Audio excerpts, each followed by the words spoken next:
Hello everyone, this is साहिला और आज हमारा टॉपिक है मोटिवेशन। मोटिवेशन मतलब एक ऐसी फोर्स जो हमें इंस्पायर करती है, इन्फ्लुएंस करती है, हम पे ऐसा असर डालती है कि हम उस काम को करने के लिए एनर्जाइज्ड हो जाते हैं, एक्टिवेट हो जाते हैं और उस काम को करने के लिए रेडी हो जाते हैं बेसिकली। और जब हम रेडी हो जाते हैं, हमारा कंसंट्रेशन उस पर होता है, तो हम उसको अपने पूरे एफर्ट्स लगा करके बेस्ट तरीके से अचीव करने के लिए फोकस्ड होते हैं, ठीक है, और बेस्ट रिजल्ट्स गेन भी कर पाते हैं। क्यों? क्योंकि हम मोटिवेटेड हैं। तो मोटिवेशन एक ऐसी फोर्स होती है जो हमें इंस्पायर करती है। इसी पर ये बेस्ड पूरा चैप्टर है। इस चैप्टर में हम इसका मीनिंग, इसके डेफिनेशन, नीड्स, ज़रूरत क्या है, इंपॉर्टेंस, टेक्निक्स कौन कौन सी हैं और थियोरीज कौन सी दे रखी हैं बेसिकली मोटिवेशन की। यहाँ पे आपके चैप्टर में 4 अलग अलग तरीके की मोटिवेशनल थियोरीज हैं, इनको हम डिस्कस करेंगे। So let's start with definition. ये डेफिनेशन मैकफर्लन की है, जिसमें वो कहते हैं motivation refers to the way in which urges, drives, desire, aspirations, striving, needs, direct control और explain the behaviour of human being. ये वो सारी फोर्सेस को स्टडी करवाता है जहाँ पे आपकी ये सारी फोर्सेस आपको बेस्ट रिजल्ट्स देने के लिए फोकस्ड होती हैं और ये आपके बिहेवियर को शो कर रही होती हैं। यानी अगर कोई पर्सन है जो कि मोटिवेटेड है, उससे अगर आप कुछ ऐसी चीज़ें कहते हैं या करवाते हैं या उसको ऐसी चीज़ों के इंसेंटिव्स ऑफर करते हैं यानी बेनिफिट्स देते हैं जिससे कि उसको कुछ अचीव होगा, तो वहाँ पर वो पर्सन, उसका बिहेवियर कैसा हो जाएगा? कोऑपरेटिव हो जाएगा। यानी उस काम को करने के लिए वो रेडी हो जाएगा, आपको सपोर्ट करेगा और अपने गोल को अचीव करने के लिए फोकस्ड होगा। लेकिन वहीं पर अगर मैं कहूँ कि उसको कोई अर्ग नहीं है, कोई इच्छा नहीं है, कोई ड्राइव, कोई ऐसा फैक्टर नहीं है जिसके लिए वो काम करें, मैं कहूँ मेरी मदद कर दो, कोई पर्सन को ज़रूरत ही नहीं कि मेरी मदद करे, तो क्यों मदद करेगा? ठीक है। इसी तरीके से डिज़ायर, यानी उसको चाहिए नहीं, उसको कोई चाहत नहीं है, एस्पिरेशंस नहीं है, वो स्ट्राइव नहीं करना चाहता, उसकी कोई ऐसा फोर्स नहीं है जो बेसिकली उसको काम करवाना चाहे, तो ऑब्वियसली उसके जो रिजल्ट्स होंगे या उसकी एनर्जी होगी, उसकी एक्टिवनेस होगी, वो ज़ीरो होगी। ठीक है, क्योंकि वो वहाँ पर काम करने के लिए उसके पास कोई भी नीड नहीं है, कोई भी वांट नहीं है, उसकी ज़रूरत नहीं है, उसकी चाहत नहीं है, वो उस काम को करना चाहे, तो ऑब्वियसली उसका रिजल्ट क्या आएगा? 0% रहेगा, क्योंकि वो काम करने के लिए रेडी नहीं है। या फिर अगर मजबूरी में मैं उससे काम भी करवा लेती हूँ तो 10 से 20% वो अपने एफर्ट डालेगा। ठीक है, उसके अंदर कोई इच्छा ही नहीं होगी। तो मोटिवेशन एक ऐसी फोर्स होती है जो कि आपकी अर्ग्स, ड्राइव्स, डिज़ायर्स, एस्पिरेशंस, स्ट्राइविंग, सभी चीज़ों को डायरेक्टली कंट्रोल करती है और आपके बिहेवियर को शो करती है आपके परफॉर्मेंस में। अगर किसी का 100% रिजल्ट आ रहा है, दैट मीन्स उसका बिहेवियर कैसा है, उसका नेचर कैसा होगा कि वहाँ पे वो 100% रिजल्ट अचीव करना चाह रहा है। वहीं पर अगर हम ये कहें कि वो डीमोटिवेटेड है तो 50 to 60% वो वहाँ पर एफर्ट लगा रहा होगा या रिजल्ट आ रहा होगा ऑन एन एवरेज, जो हम कहते हैं ना कि एवरेज रिजल्ट वो दे रहा है। तो वहाँ पे बिहेवियर कैसा है? ठीक है, मुझे ये काम करना है, मतलब उसको कंप्लीट करने के लिए फोकस्ड है, इससे ज़्यादा उसकी कोई एनर्जी नहीं है। लेकिन वहीं पे अगर वो परफेक्शन लाना चाह रहा है तो उसका मतलब है कि वो मोटिवेटेड पर्सन है। तो मोटिवेशन एक ऐसी फोर्स हो गई जो हमारे बिहेवियर को इन्फ्लुएंस करती है या हमारे बिहेवियर में देखने को मिलती है कि एक पर्सन कितना मोटिवेटेड है और कितना नहीं। नेक्स्ट डेफिनेशन किटनर की है। ये कहते हैं the term motivation refers to the psychological process that gives behavior, purpose and direction।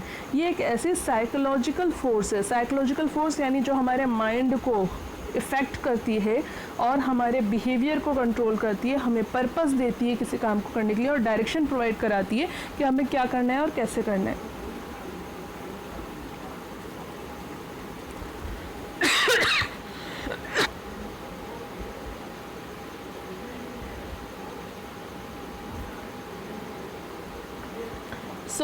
ये डेफिनेशन हो गई मोटिवेशन की, जिसके बेसिस पे हमें ये बताया जा रहा है कि मोटिवेशन एक ऐसी फोर्स है जो हमारे बिहेवियर को इफ़ेक्ट करती है। ठीक है, ये एक साइकोलॉजिकल कॉन्सेप्ट है। साइकोलॉजिकल कॉन्सेप्ट इसलिए है क्योंकि ये हमारे माइंड को अफेक्ट कर रहा है, हमें एनर्जाइज करता है ये। ठीक है, एनर्जाइज करता है ताकि हम अपने गोल्स को अचीव कर सकें इफेक्टिवली और एफिशिएंटली। अगर हमें कोई ऐसी चीज़ मिल रही जो कि हमारे बिहेवियर को इन्फ्लुएंस करे, हमारी साइकोलॉजिकल इफेक्ट करे और हमें एनर्जाइज करे, तो उसको ही हम मोटिवेशन कहते हैं। Simple words, motivation is an intrinsic, means internal force, ये एक ऐसी फोर्स होती है जो हमें इंटरनली इफ़ेक्ट करती है। यहाँ पर हम सारे एफर्ट्स को पुट ऑन करते हैं, अपनी अटेंशन देते हैं ताकि हम अपने वर्क रिलेटेड एक्टिविटीज़ को सही तरीके से परफॉर्म कर सकें। ये एक साइकोलॉजिकल फोर्स है, क्योंकि हमें इंटरनली, जब हमारे माइंड में ये चीज़ होती है कि हमें ये काम करना है, अचीव करना है और अच्छे रिजल्ट देना है, तो सबसे पहला इफेक्ट हमारी साइकोलॉजी पे पड़ता है। ठीक है, तो ये साइकोलॉजिकल फोर्स है जो हमारे अंदर विलिंगनेस लाती है, इच्छा पैदा करती है ताकि हम अपनी एनर्जी को ज़्यादा पुट ऑन करें और अपने काम को अच्छे तरीके से कंप्लीट कर सकें।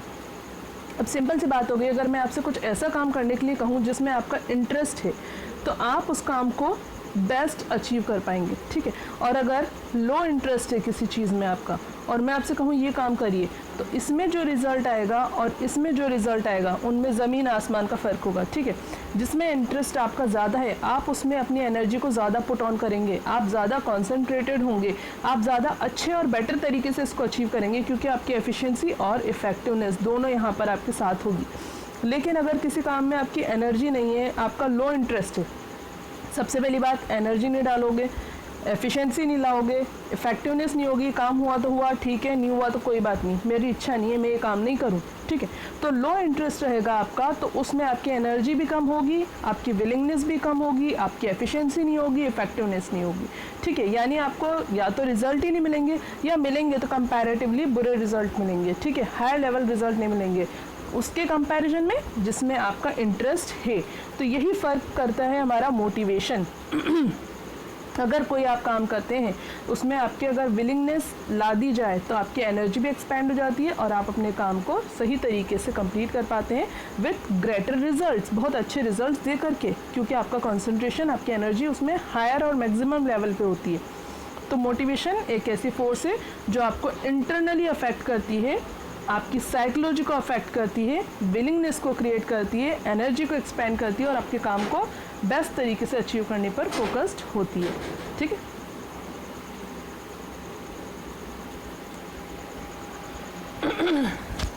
The next topic is nature and characteristics of motivation. अब हम ये कैसे देख सकते हैं कि मोटिवेशन के अंदर क्या क्या फैक्टर्स होते हैं, किस तरीके से ये वर्क करता है।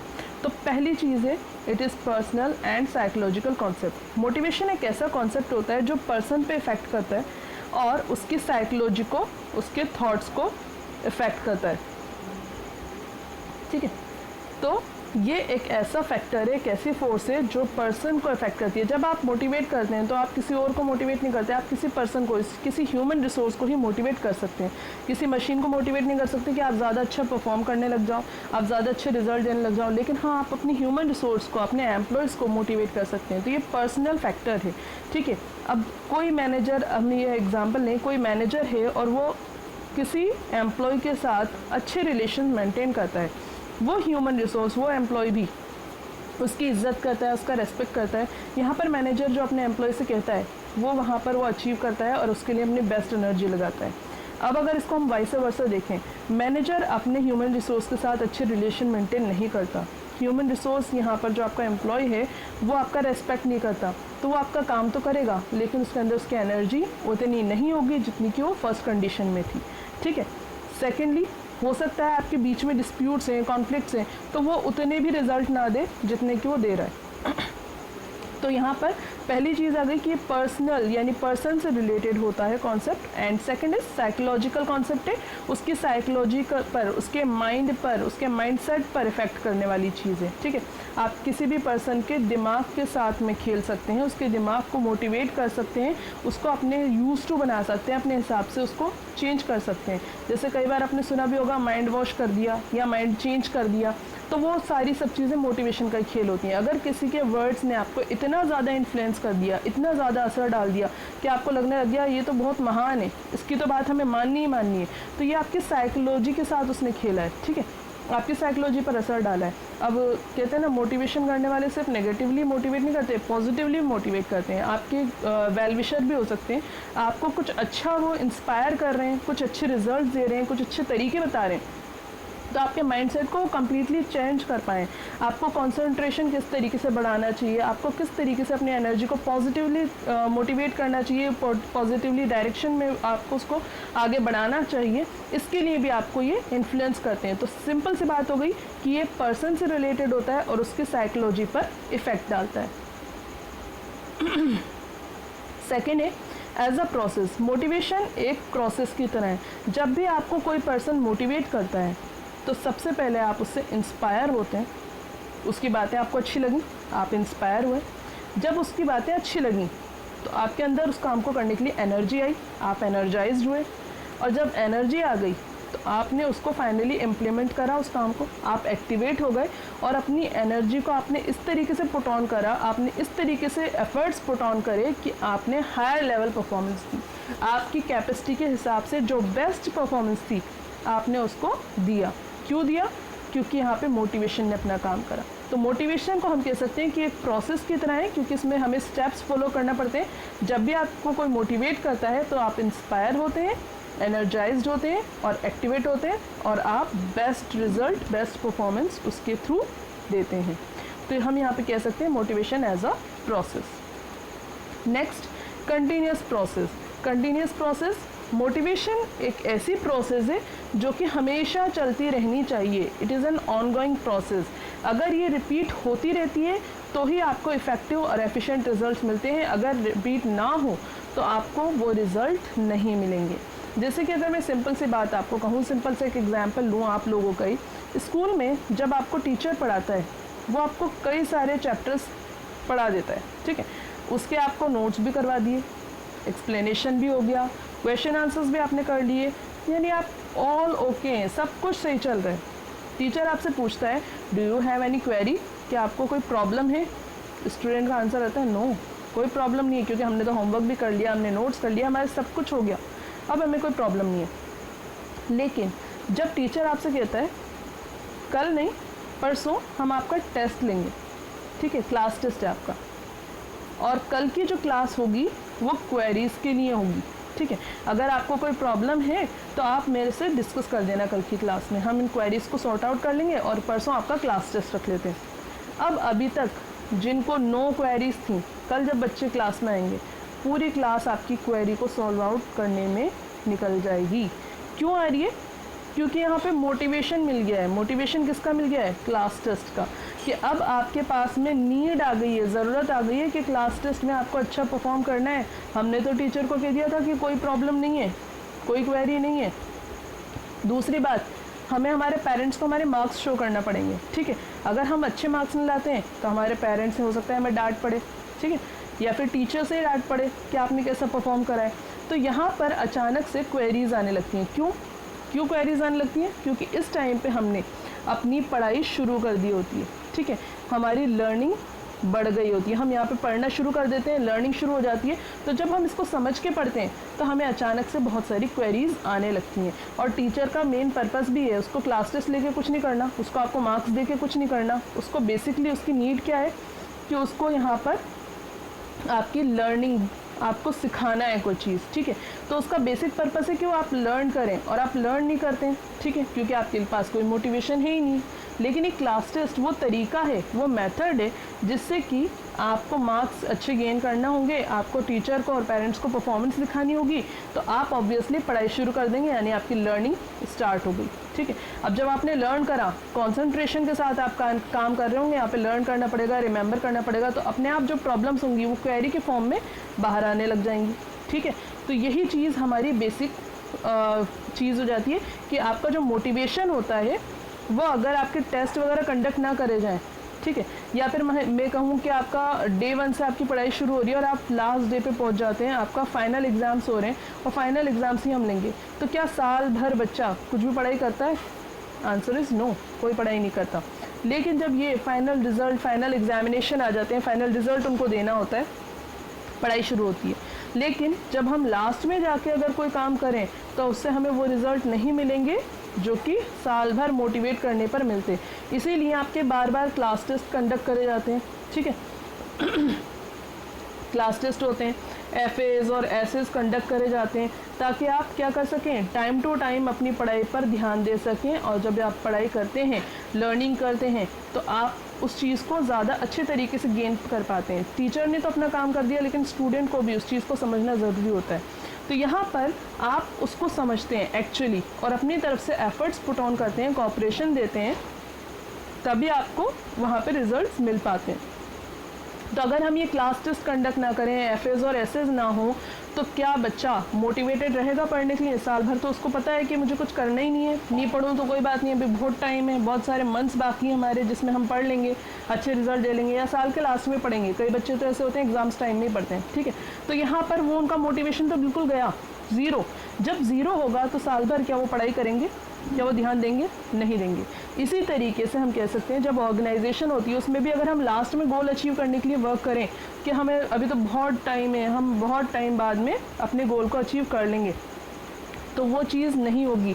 अगर आप शुरू से ही स्टार्टिंग पॉइंट से ही मोटिवेट नहीं होंगे और अपने एफर्ट्स को पुट ऑन नहीं कर रहे होंगे, तो यहाँ पर ये गेन आप नहीं ले सकते, ये रिजल्ट्स को आप अचीव नहीं कर सकते। तो मोटिवेशन अलग अलग टाइम पीरियड्स में हो सकता है, मंथली, वीकली या क्वार्टरली, ये कुछ भी आप यहाँ पर अपने हिसाब से, अपने क्राइटेरिया के हिसाब से आप इसको सेटअप कर सकते हैं कब कब मोटिवेशन की ज़रूरत है। तो आप उसको अलग अलग टाइम ब्रेक्स में, टाइम स्लॉट्स में आप उसको कंटिन्यूसली अपने ह्यूमन रिसोर्स को मोटिवेट करते रहिए, तभी आपको एफिशिएंट और इफेक्टिव रिजल्ट्स मिलेंगे। अगर आप लास्ट में, ईयर के एंड में जाकर के मोटिवेट करने गए तो आपको रिजल्ट्स नहीं मिलेंगे अच्छे। तो मोटिवेशन एक ऐसी फोर्स है जो कि कंटिन्यूसली होते रहना चाहिए अलग अलग time slots per. Next is complex subject. जब हम बात करते हैं इसको समझने की कि मोटिवेशन होता कैसा है, तो जैसे मोटिवेशन की हम बात करते हैं तो हर इंडिविजुअल की नीड और उसकी वांट्स अलग होती हैं, और ये वो बेसिक चीज़ होती हैं जिसके बेसिस पे आप मोटिवेट करते हैं। अगर किसी ह्यूमन रिसोर्स की कोई नीड है, कुछ ज़रूरत है और आप उससे कहें कि मेरा ये वर्क कर दीजिए, मेरा ये काम कर दीजिए, इस वर्क से आपको जो पैसे मिलेंगे उससे आपकी नीड फुलफ़िल हो जाएगी, तो वो वहाँ पे पर्सन रेडी हो जाएगा। या फिर उसकी वांट है, उसको कोई चीज़ चाहिए, मैंने उसके साथ उसको रिलेट कर दिया उस काम को, तो वो रेडी हो जाएगा। लेकिन अगर ऐसा कुछ नहीं है तो वहाँ पर पर्सन विलिंगनेस नहीं आएगी। तो इस नीड को और इस वांट को समझना बहुत कॉम्प्लेक्स है, बहुत मुश्किल है, क्योंकि हर पर्सन की नीड और उसकी वांट हमेशा अलग रहती है, ठीक है। तो यहाँ पे हर पर्सन की, इंडिविजुअल की नीड्स और वांट्स अलग होने की वजह से इसको समझ पाना और किस पर्सन को हम किस तरीके से मोटिवेट करें, ये समझ पाना बहुत मुश्किल होता है। जैसा हमने ऊपर एग्जांपल दिया था स्टूडेंट्स का, उसी को वापस से एक बार और लेते हैं। स्टूडेंट्स को जब हम कैटेगराइज करें, तो मार्क्स की बात कर रहे थे अभी ऊपर, तो यहाँ पे हम कहेंगे अगर कुछ स्टूडेंट्स को हम कैटेगराइज करें तो कुछ स्टूडेंट्स को जो कि जिनको हम कहते हैं टॉपर हैं, ठीक है, या सीनियर सिंसियर स्टूडेंट है बिल्कुल, उनको अगर हम 10 में से मार्क्स दें तो उनको 10 में से 10 लेकर आने हैं, 10 आउट ऑफ 10। उनका बेसिक चीज़ क्या होती है, ये मार्क्स को मेंटेन करने की, 10 आउट ऑफ 10 लाना है, क्योंकि उनको अपने स्टेटस को मेंटेन रखना है कि टॉपर है। टॉपर के अगर नंबर घटे तो उसके स्टेटस की बात आ जाती है ना। तो टॉपर जो बच्चा होगा वो अपने स्टेटस को मेंटेन रखना चाहता है, इसलिए वो काम करता है, इसलिए वो पढ़ाई करता है, इसलिए वो लर्निंग करता है। या फिर कुछ चीज़ हम कहते हैं जेन्युइनली भी होती है कि वो सीखना चाहता है, वो पढ़ाई के लिए सीरियस है। इसके बाद में कुछ बच्चे होते हैं जिनको इसकी नेक्स्ट कैटेगरी में लेकर आते हैं, नेक्स्ट स्लॉट में लेकर आते हैं, जो कि बच्चे पढ़ रहे होते हैं, लेकिन उनका पर्पस क्या होता है कि अगर हमारे 8 मार्क्स आ जाएँ तो ठीक है, 8 से नीचे नहीं जाना चाहिए। ये उस कैटेगरी में होते हैं जो कि अपने पेरेंट्स को मार्क्स बताने से डरते हैं, या पेरेंट्स को मार्क्स कम आए तो प्रॉब्लम हो जिनको, उनको एक क्राइटेरिया होता है कि हाँ ठीक है 10 का पेपर होता है 10 मार्क्स का, तो मुझे कम से कम 8 नंबर लाने हैं, 8 नंबर से नीचे नहीं आना चाहिए, 8 से 7 तक भी चलेंगे, इससे बिलो नहीं आना चाहिए, वरना पेरेंट्स से डांट पड़ेगी, ठीक है, कि तुम पढ़ते नहीं हो, और बहुत सारी बातें होती हैं इशू होती हैं, ठीक है। इसके नीचे और फिर आ जाते हैं, यहाँ पे आता है हमारा एवरेज स्टूडेंट। अब इसका बेसिक पर्पस होता है 5 से 6 नंबर ले आऊँ, ठीक है, मैं इतनी पढ़ाई कर सकता हूँ, मैं इससे ज़्यादा पढ़ाई नहीं कर सकता, मैं इससे ज़्यादा मार्क्स नहीं लाता, इनका कॉन्फिडेंस ही लो होता है बिल्कुल, ठीक है। अब इनका बेसिक पर्पस होता है 5 से 6 नंबर ले आऊँ, ठीक है, बस कि मैं, हाँ ठीक है, मेरे रिज़ल्ट मैंने दे दिया, मैंने पढ़ाई कर ली, ये चीज़ मैं शो कर सकूँ। और लास्ट कैटेगरी जो होती है वो होती है बिलो एवरेज। बिलो एवरेज वाला स्टूडेंट जो होता है वो सिर्फ पासिंग मार्क्स लाना चाहता है, या फिर उससे भी नीचे स्टूडेंट्स होते हैं, हम जानते हैं, जिनको चाहे वो अंडे भी उबालने हो, ज़ीरो भी ला रहे हो, तो उनको कोई प्रॉब्लम नहीं होती, ठीक है। वो ऐसे रहते हैं जैसे बहुत बढ़िया हीरो की तरह, उनको कोई इफेक्ट ही नहीं पड़ रहा होता किसी भी चीज़ से। अब यहाँ पे मैंने एग्जाम्पल जो लिया वो स्टूडेंट्स का लिया। अब टॉपर का बेसिक पर्पस या नीड या वांट क्या है? स्टेटस को मेंटेन करना। उससे नीचे जो स्टूडेंट होते हैं, पेरेंट्स को खुश रखना या टीचर्स की इमेज सही तरीके से अपनी टीचर्स के सामने इमेज को मेंटेन रखने के लिए हाँ इतने नंबर लाना ज़रूरी है। एवरेज स्टूडेंट, मेरी तो कैटेगरी ऐसी है, मैं तो इतना ज़्यादा पढ़ाकू बच्चा हूँ नहीं, इसका स्टैंडर्ड, इसका लेवल अलग है। और बिलो एवरेज वाले अपनी दुनिया में वो अलग ही रह रहे होते हैं, और वो स्कूल भी आते हैं, रेगुलर भी होते हैं, लेकिन उनका रिजल्ट कुछ और जा रहा होता है। ऊपर वाले ने दिमाग हालांकि उतने दिया है, एनर्जी उतनी दी है, लेकिन उनकी नीड्स नहीं होती, उनकी वांट नहीं होती कि मुझे मतलब कुछ पढ़ना है, एफर्ट लगाने। अब अगर जहाँ यहाँ पे हम कह रहे हैं कि स्टूडेंट्स की ही कैटेगरी इतनी अलग है, तो अगर हम एम्प्लॉयज़ की बात करें तो वहाँ पे भी तो किसी एम्प्लॉय की नीड कुछ और होती है, किसी की कुछ और होती है। कुछ जो एम्प्लॉय होते हैं वो अपने स्टेटस को मेंटेन करना चाहते हैं, यानी उनको कुछ पोजीशन पे पहुँचना होता है कि मैं मैनेजर बनना चाहता हूँ, मैं सुपरवाइज़र बनना चाहता हूँ, इसलिए मुझे अच्छे रिजल्ट लेने, ठीक है। सेकेंड कैटेगरी होती है जिनके पास बेसिक पर्पस होता है कि मुझे यहाँ पर अपनी अर्निंग, लिवलीहुड चलाने के लिए मुझे इतने पैसे चाहिए। कुछ होते हैं जिनको अपना लिविंग स्टैंडर्ड मेंटेन करने के लिए पैसे चाहिए होते हैं, ठीक है। कुछ लोगों को रेस्पेक्ट ज़्यादा चाहिए होता है, तो वहाँ पर भी कैटेगरी अलग अलग हो जाती है। अब जब यहाँ पे हम कह रहे हैं जैसे स्टूडेंट्स की कैटेगरी अलग अलग है, इसी तरीके से ह्यूमन रिसोर्स की ऑर्गेनाइजेशन में काम करने वाले एम्प्लॉयज़ की भी कैटेगरी और उनकी नीड्स अलग होती हैं। तो इसको समझ पाना कि अगर आप टॉपर के हिसाब से पढ़ाओ तो अलग चीज़ हो जाएगी, या टॉपर को आप मोटिवेट करोगे तो आप कहोगे भाई आप 10 आउट ऑफ 10 मार्क्स लेकर आइए, मैं आपको रिवॉर्ड दूंगा या अप्रिशिएट करूँगा, उसको यहाँ पे स्टेटस मेंटेन करने का मौका मिल रहा है। लेकिन वही चीज़ अगर आप इस बिलो एवरेज वाले को या एवरेज वाले को कहो कि आप 10 मार्क्स लेकर आइए, मैं आपको अप्रिशिएट करूँगा, ठीक है, या मैं आपको एक्स्ट्रा मार्क्स दूंगा, या मैं आपको कुछ भी किसी भी तरीके से हेल्प करूँगा, यहाँ पे उनका रिज़ल्ट वही रहेगा, फ़र्क नहीं पड़ेगा, क्योंकि उनकी नीड्स नहीं है। इसके बाद में अगर हम ये कहें एवरेज स्टूडेंट, जो उसका तो कॉन्फिडेंस ही लो होता है, उसको तो अपने ऊपर भरोसा ही नहीं होता कि मैं अच्छे नंबर ला सकता हूँ, तो यहाँ पर आप चाहे उसको कितना भी कुछ भी कह लें वो असर नहीं पड़ेगा। क्यों? क्योंकि उसकी साइकोलॉजी से अफेक्ट अपोजिट होगा, सॉरी। तो यहाँ पर हम कहते हैं कि जब हर पर्सन, जो एम्प्लॉयज़ हैं, वो अलग अलग नीड्स और अलग अलग वांट्स लेकर आते हैं, तो किसको किस तरीके से मोटिवेट करना है। कुछ फाइनेंशियल तरीके से मोटिवेट होते हैं, पैसों से, और कुछ नॉन फाइनेंशियल तरीके से मोटिवेट होते हैं, जैसे कि आप उनकी हेल्प कर दो, उनको अप्रिशिएट कर दो, इसी से खुश हो जाते हैं। आपने रिकॉग्नाइज़ कर दिया टीम के सामने, उनका अप्रिसिएशन हो गया, बस उससे खुश हूँ, और उसी फोर्स की वजह से वो आगे और ज़्यादा एनर्जी लगाने के लिए रेडी हो जाते हैं।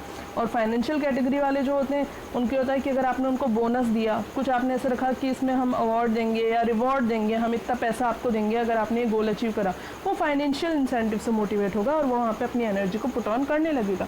तो अब आपको ये समझना बहुत मुश्किल हो जाता है कि किस इंडिविजुअल की कौन सी नीड्स और वांट है, ठीक है। तो हम कह सकते हैं it is a complex subject, बहुत मुश्किल चीज़ है ये कि किस पर्सन को किस तरीके से आप मोटिवेट करें। नेक्स्ट, गोल ओरिएंटेड प्रोसेस है। सिंपल सी बात है, मोटिवेशन जब भी हम परफॉर्म करते हैं तो उसका बेसिक पर्पस ही होता है कि हम अपने गोल्स को अचीव कर सकें इफेक्टिवली भी और एफिशिएंटली भी। यानी effective means completion of task on time, हम अपने टाइम पे अपने गोल को अचीव कर पाएँ, एंड एफिशिएंसी, बेटर और बेस्ट तरीके से हम इस गोल को अचीव करें, ठीक है, अपने बेस्ट एनर्जी को पुट ऑन करके, बेस्ट इफेक्टिव तरीके से ऑप्टिमम यूटिलाइजेशन ऑफ रिसोर्सेज को करके, बेस्ट मेथड्स को यूज़ करके हम इस गोल को अचीव करें। तो ये एक ऐसी फोर्स है जो कि जिसका बेसिक पर्पस ही होता है कि हमें किसी गोल को अचीव करवाना होता है, उसके लिए हम ये सारा खेल खेल रहे होते हैं, सारा काम हम परफॉर्म कर रहे होते हैं उस गोल को अचीव करने के लिए। So it is goal oriented. Next, intrinsic and extrinsic.